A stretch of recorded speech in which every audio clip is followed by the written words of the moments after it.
Hi, I'm Susan from the Quiet Zone Coaching, and we're here today to talk about how to survive the coronavirus.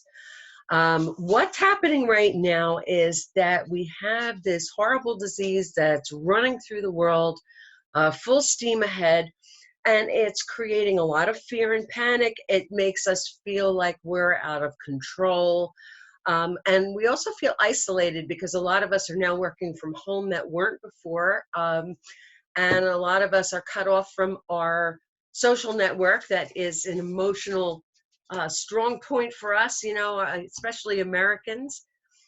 So what do we do about that? I mean, there are a lot of emotional and psychological ramifications that go along with this, even if you don't get sick. The fear of getting sick or making someone we love sick, and also the unknown future and the financial ramifications and things like that. So I want to talk today a little bit about things that you can do right there at home while you're quarantined or being at home and self-isolating, that you can do to make yourself feel better emotionally and psychologically. So the first thing that you can do is to be mindful. And I know a lot of people say, "Oh, mindfulness! Oh my God, she's one of those crazy crystal dangling nuts." And no, no, no, it's not like that. Mindfulness just means being observant of what's happening around you right now. What emotions are you feeling? What does your body feel like? What is your environment like? What are you experiencing right now? Instead of focusing on the past, or in this case, a lot of us are worrying about the future. Let's not be there. Let's be right here, right now. Okay. And part of that something that goes along with that is being positive and grateful for these moments. There is always something positive in every situation, even if it's only that we had the strength to get through it. Think about that. In a couple of years, we'll be able to look back and say, wow, survived. Well, we survived. That was pretty scary, but we got through it. Um, Everything always tends to work out in the end, and we know this on some level. So let's be grateful for the situation we have right now. Um, you're going to have time to clean out that closet you've been trying to clean out. You can spend more time with your family. You can read that book you've been wanting to read. So there are positives to be found in this, even in the midst of chaos and fear.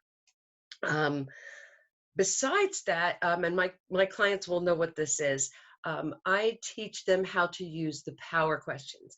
And the power questions are really good for getting through a situation while it's happening. Afterwards, we can pick it apart and what our emotions were and see what was going on in our minds. But the power questions are really good for getting through things as they're happening. And one of them is, what is something positive and constructive that I can do about this right now? Okay. So let's see, is panicking and being upset and worrying about what's going to happen tomorrow, are they constructive? Are they positive? No. Okay. What you can do is do what the CDC recommends and hand wash, cough and sneeze into a tissue or into your elbow. Um, Stay at home unless you absolutely have to go out, the social distancing thing, whatever you need to do.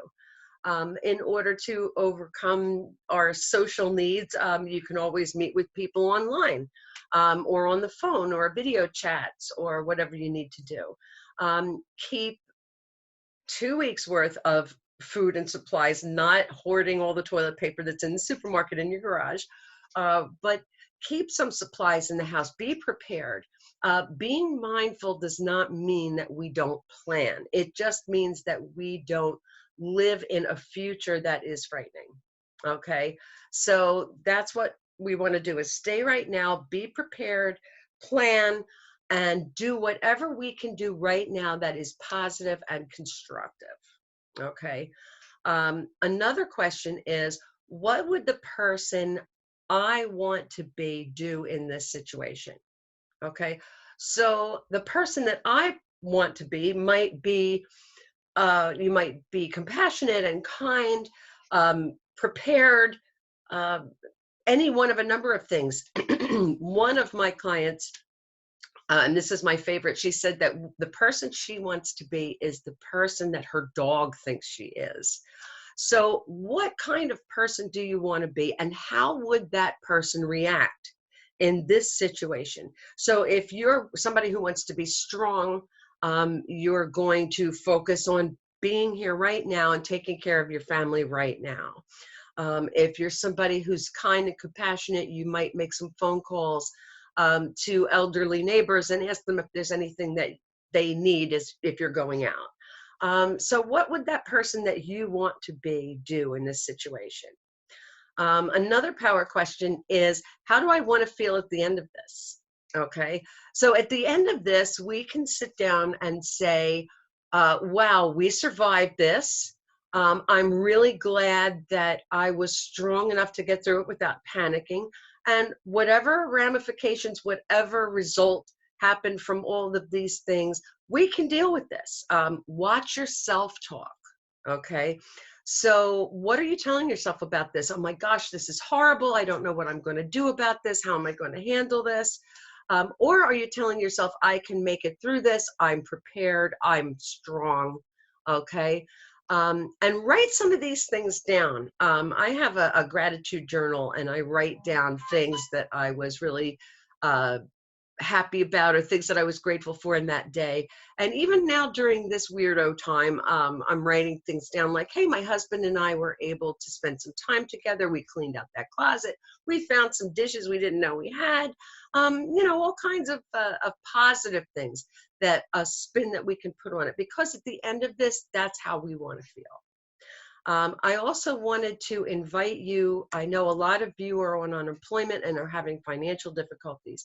If you're having problems dealing with the stress that surrounds this issue right now, I will be more than happy to work with you on whatever financial level you can afford. I don't want anybody who's having difficulty to get left behind just because of money.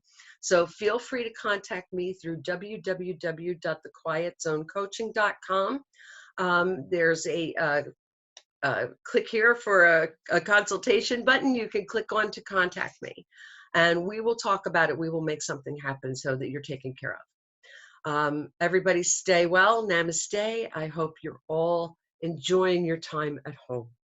Bye-bye.